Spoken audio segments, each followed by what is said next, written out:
All right, what is going on, everybody? Newcastle United Takeover. Wow, this is incredible stuff. I'm Tanner, aka the Texas Gentleman, and joined with me here, Chief Executive Field Correspondent Chris. Chris, how are you doing? Roaming. You forgot the roaming. Roaming Chief Yeah. Executive Field Correspondent. My Roaming apologies. senior chief executive field correspondent. You got to get them all in, Yeah, all at it's a once. very long title. Yeah. Uh, Newcastle United has been taken over here, Chris. It's quite something. Yeah, It is. Yeah. so it feels like it kind of came out of the blue. So like last year, we were kind of in the same position where it seemed like Mm. Newcastle United was going to be taken over, bought out by a consortium of sorts, and that deal fell through. It didn't happen, and there was a protracted legal battle about it. Newcastle United supporters were they felt very hard done by the Mm. situation. And then, like a bolt of lightning, Mike Ashley's gone, and this consortium has now taken over. Yeah. I mean, Amanda Staveley, who seems to be sort of the Ed Woodward type for Newcastle, sort of the middleman between the Saudis and the actual running of the club. Hmm. It's important to note she's been at the forefront of a takeover talk for a while now. I remember she caused a stir in 2017 when she turned up at a Newcastle home. I can't remember which one it was off the top of my head, but I remember she was there, and there were lots of pleas to buy the club and stuff like that. Obviously, it didn't work out then. And obviously, she came back with the Saudis in June 2020. Now, obviously, they failed the fit and proper test. All this sort of protracted stuff, like you said, the legal battles carried on and on. Ashley, it seemed like, actually wanted to sell the club, unlike previous times. Hmm. Um, and yeah, obviously now through the Public Investment Fund of Saudi Arabia, which is totally separate to the state, totally. Yeah, wink, wink, Completely, it nudge, has nudge. nothing to do with it. It's Exactly, yeah. Um, oh god, I mean, they couldn't have made it any more blatant.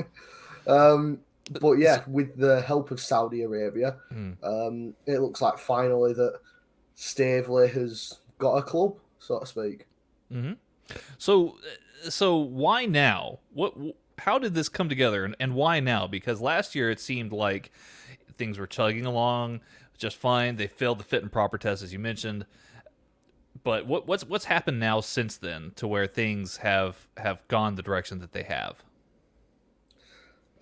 Yeah, I mean, to be honest with you, I'm still trying to wrap my head around that. There's been lots of like sort of going back and forth and stuff like that. I think a Mm, key turning point was a few days ago. I can't remember exactly what date it was. mm, Saudi Arabia announced it lifted its ban on beIN Sports, yes. which shows the Premier League. And I think that was sort of like a key turning point. It was a key sticking point with the Premier League that Hmm. they wouldn't let Saudi Arabia, but basically Saudi Arabia, let's not beat around the bush here, they wouldn't let them invest in the club because they wouldn't allow beIN Sports to be broadcast in the country. And I think once that was lifted, that was sort of a key factor in sort of shifting the negotiations along. Obviously, there's plenty of other factors at play as well, but it feels like that was sort of the key to moving this along. Because I think it either happened on the 5th or the 6th. Saudi Arabia announced it lifted the ban, and then on the 7th, obviously, the takeover was announced. So, Hmm. Well, and this obviously this project that Saudi Arabia has. I mean, you and I have very much a familiar sense of what this is all about. Obviously, Saudi Arabia has undergone a multitude of different projects, including WWE, for mm, example, to help brighten up its image and to kind of bring it towards more into the 21st century in terms mm, of progress and jobs and social avenues. Obviously, there's still quite a bit of controversy though surrounding Saudi Arabia. mm, There's not too many people very happy about this.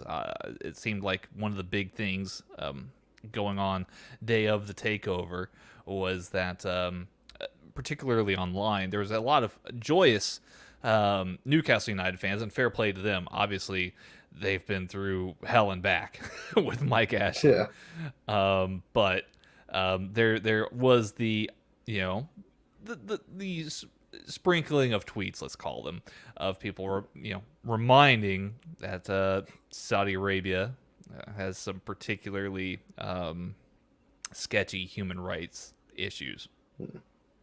Yeah, I mean, we are sort of going through a phase of I think the phrase being coined was sports washing by Saudi Arabia.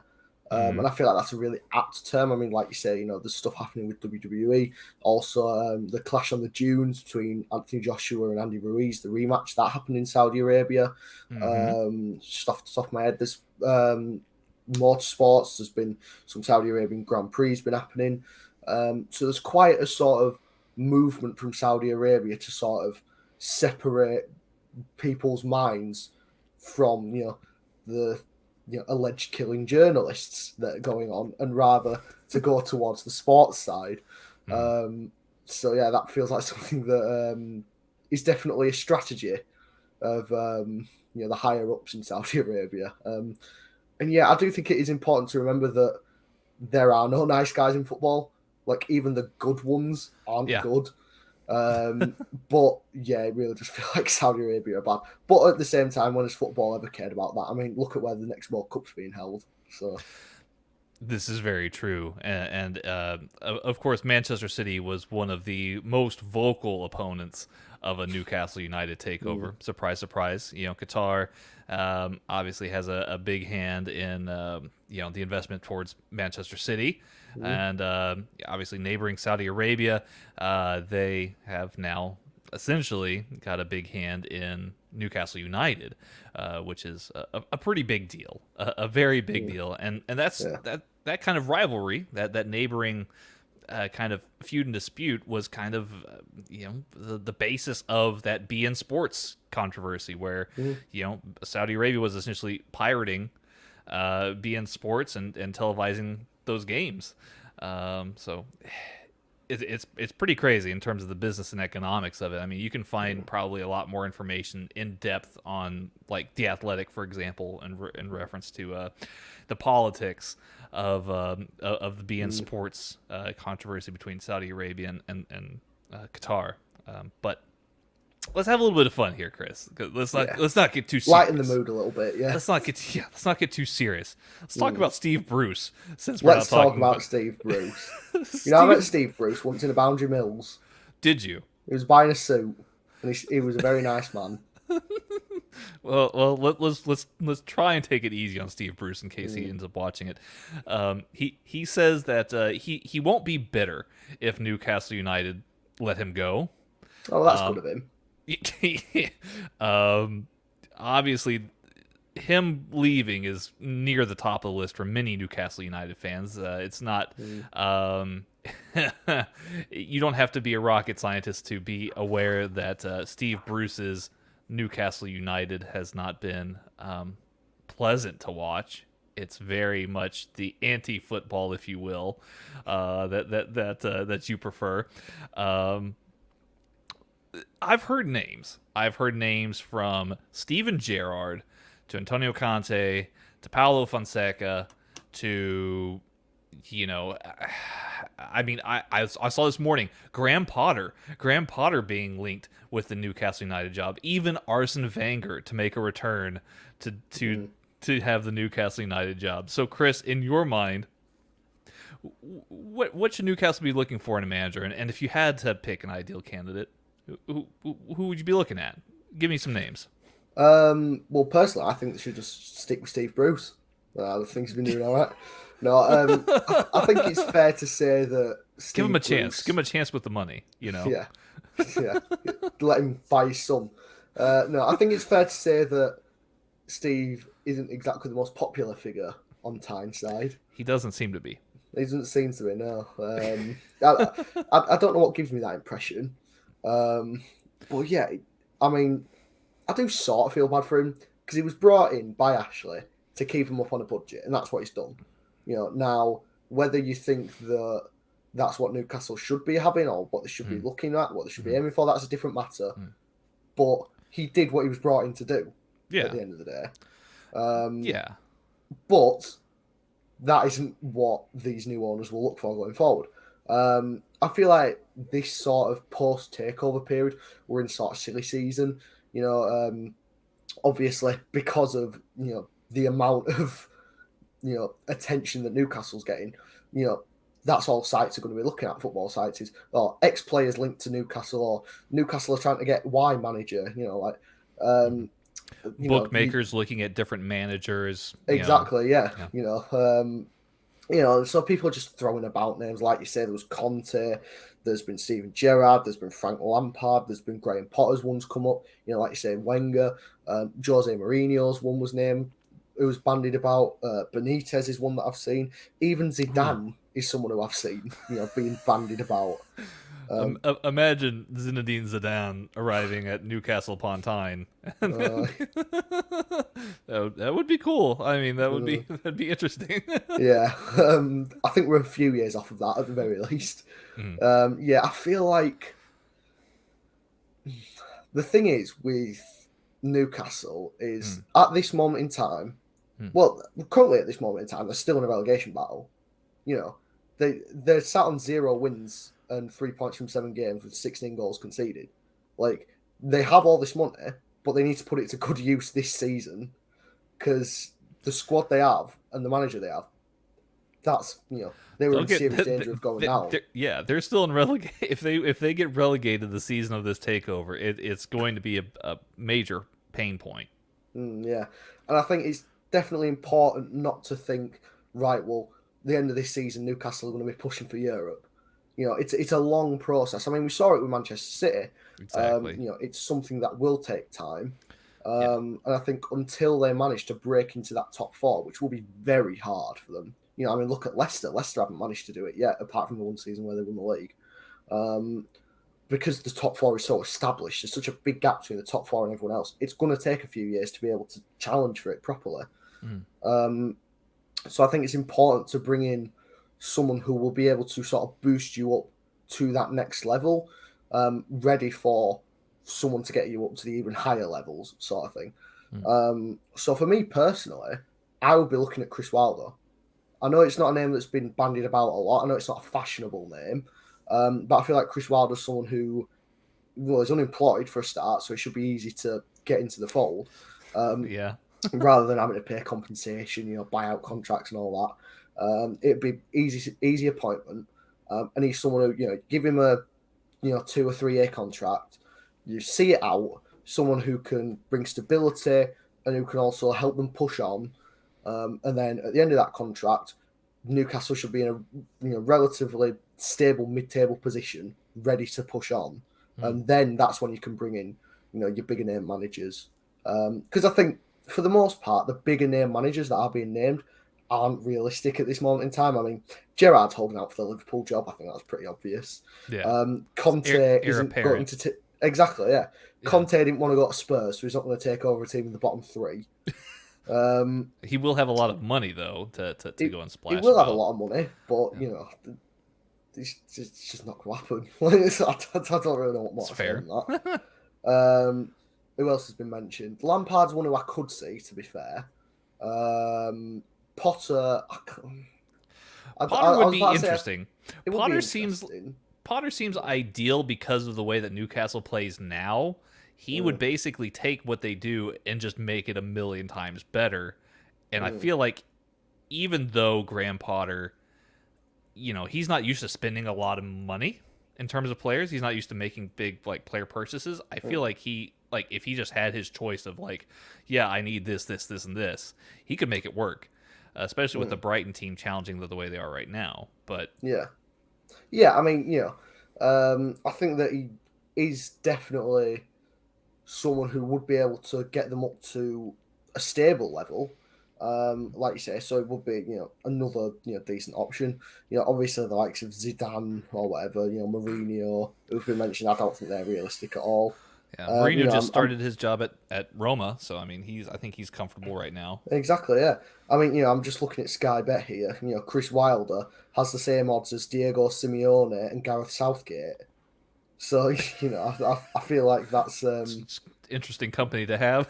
Yeah, I know, yeah. Yeah, so personally, if it were me, I'd be going for Wilder. I know it's not the fashionable pick. I know it's not a Mm, pick that would be, exciting. mm. But I feel like it's a pick that would really bring a sort of A, stability, and B, it will be able to promote them to a comfortable level for where they'll be able to push on. Yeah, I mean that's definitely fair. Well, let's continue this speculation, this silly season, right? Mm, I don't know about you, but for me personally, I feel like I was one of thousands of people who partook in firing up FIFA or Football Manager the day of the mm, takeover, and fired in the unlimited budget mm, feature just to buy up a whole bunch of players and see what if I was Newcastle United, how would I put them together. So Chris, if you were in charge of Newcastle United and the scouting and purchasing of players, give me some names. Who would you be looking to bring in? Where do Newcastle need to shore up first? Winter window coming up here in a few mm. months. Obviously, you know they need Yeah. the help. Yeah. I feel like there's already 1,000 databases on Football Manager on Steam already with the Saudi takeover. Yeah, I feel like with the money that's available to Newcastle, the players that they can get will fall into three camps. Obviously, they're not going to be able to get Mbappe. The jokes are funny, but they're not going to be able to get like Mbappe or Haaland or whatever. Aw. The play, as fun as it is to think about and to make happen on Football Manager, it's probably never say never, but probably not going to happen. I've always been a Newcastle United fan. I've been playing as Newcastle United on the PlayStation since I was a child. Mm, Yeah, aye. that whole line. The glory days of Cisse and Bar. Um, No, but I feel like the players fall into sort of one of three camps. The first camp is the sort of top young players who will either want to go to Newcastle for game time or because that's they'll see it as like a step up. So you got to think of players like for example, just off the top of my head, like Cherky at Lyon, the centre mid, Guiri at Nice, the forward, players like Brian Mbemo at Brentford, Sarr at Chelsea, Dwight McNeil at Burnley, people like that who will be coming in and they'll be players for the future, players who 5 years down the line, hopefully, will progress along with Newcastle. They'll get to positions where Newcastle want to be. They'll be able to develop with Newcastle almost. The second is sort of the players at the big clubs who aren't getting the sort of game time that they're wanting. So you've got to think of players like, one who has been heavily linked with Newcastle, Jesse Lingard, players like, I don't know, like Minamino at Liverpool, or like the Ruben Loftus-Cheek at Chelsea, players like that who will sort of be able to sort of reignite their careers at Newcastle. And Mm. obviously, they won't be able to take too much of a pay cut, so that will probably help them out a little bit. And then third is sort of just basically taking the best players from the teams around them. And you've got to think that this is probably going to be the strategy that Newcastle look to employ. Is a name that has been linked is James Tarkowski. You're looking at players, for example, like the goal scorer tonight, James Ward-Prowse, Ishmael Sarr from Watford, Norman at Norwich, Michael Elise at Crystal Palace. Maybe a year down the line, if Newcastle can get a decent sort of pushing for top half finish, you could look at players maybe potentially at a push like a Wilfred Zaha or an Ollie Watkins or like a Calvin Phillips, for example. Players like that from teams around them who will see Newcastle not only as a team with potential, but also someone where they can get a pay rise and it's also a potential step up in their career. Because, Mm-hmm. players aren't stupid. They'll know where Newcastle is heading. Mm-hmm. So they could potentially, if they're, seen as being on a stagnant team, they could see Newcastle as a potential way up the leagues, because teams, the traditional big six aren't willing to take a chance on players like that. Mm-hmm. Well, and kind of like what you said, previously, is that you're not going to see the Haalands and the Mm, Mbappes join immediately. That's going to be a long term project. mm, Newcastle United, all due respect to the Geordies and to Newcastle. Newcastle United seems to be a team that's recognizable within the Premier League, but there's not a whole lot of scope in the last 10, 15 years as far as Newcastle United is concerned. In terms of Europe, I mean, it's not going to be an overnight sensation. There's going to need to be some work in order to find a Haaland or an Mbappe joining Newcastle United anytime soon, or an Ansu Fati perhaps. I've seen that rumor too, and I was like, what the heck are we even talking about? That's what I'm saying. It's silly season. Names are just getting thrown around left, right, and centre. No one knows, but it gets them clicks. So true. So let's round this out here, Chris. What do we'll do a prediction here to finish this little show. Oh God, I'm shy at these. If you had to guess, how many years will it be until Newcastle United win the Premier League? Win the Premier League? Yeah. Well, I think, like I said earlier, breaking into the top four will be the hardest part. Once Newcastle do that, I feel like they'll win the league the season after, because they'll be able to attract all the best players. And afford. If I had to make a prediction, I would say, I mean, this is pointless because probably will be dead by then. The 2028-29 season will be the season that Newcastle win the Premier League. And you can hold me to that. So about 8 years, roughly, yeah. Yeah, 7 or 8 years. We'll see Newcastle United. Premier League championship. That's awesome. All right, good deal. Well, Chris, it's been a joy and a pleasure as always. Where can the folks find you? There. Okay, at there. Chris_BFC_. Yeah, yes, I mean, you don't have to read it out. I just there. Just there. Okay. Just type into Google there. You'll find me. And it'll be Chris. Chris is amazing, everybody. Thank you for all of your help and insight and knowledge into what is the Newcastle United Takeover. It's always a pleasure getting a chance to talk with you. And thanks very much. Yeah. If you haven't noticed already, folks, we've got a huge library of content here on Radio Tekkers. Hit that subscribe button and hit that like button, too, if you enjoyed the video. Leave us a comment. Let us know what you think about the Newcastle United Takeover and what players you would want to see play in the black and white striped kit. Y'all take care out there. Know that we love you, and have yourselves a great rest of your day.